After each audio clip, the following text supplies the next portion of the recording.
एक समय की बात है, राज नामक एक छोटे व्यापार मालिक थे जो एक खुदरा दुकान चला रहे थे। वे जीएसटी नियमित योजना के तहत पंजीकृत थे, जिसके तहत उन्हें हर महीने रिटर्न फाइल करने और विस्तृत रिकॉर्ड रखने की आवश्यकता थी। यह प्रणाली काम तो कर रही थी, लेकिन राज को कागजी काम थोड़ा बोझिल लग रहा था, खासकर जब उनका टर्नओवर बहुत ज्यादा नहीं था। एक दिन राज ने जीएसटी संकलन योजना के बारे में सुना, जो उनके लिए टैक्स प्रबंधन को सरल बनाने का एक तरीका प्रतीत हुआ। इस योजना में कम टैक्स दर और कम कागजी काम था, जो उनके व्यवसाय के लिए आदर्श था। हालांकि राज्य को यह समझ में नहीं आ रहा था कि वह इस योजना में कैसे स्विच कर सकते हैं।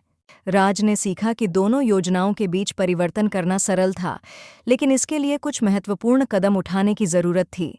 योग्यता। चूंकि राज्य का वार्षिक टर्नओवर 1,50,00,000 से कम था, वे संकलन योजना के लिए पात्र थे। उन्हें बस जीएसटी पोर्टल के माध्यम से स्विच के लिए आवेदन करना था। आवश्यक दस्तावेज। इस परिवर्तन को करने के लिए राज्य को 2 चीज़ों की आवश्यकता थी: उनका जीएसटी पंजीकरण प्रमाण पत्र, जीएसटी उपयोगकर्ता आईडी और पासवर्ड, जिससे वह जीएसटी पोर्टल तक पहुंच बना सकें। परिवर्तन का समय।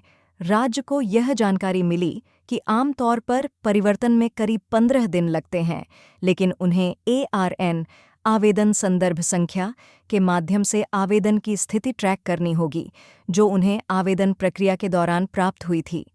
मुख्य शर्तें।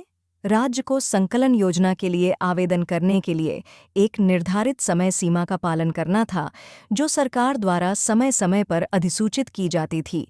यदि भविष्य में उन्हें नियमित योजना में लौटना होता, तो वे इसे किसी भी समय कर सकते थे।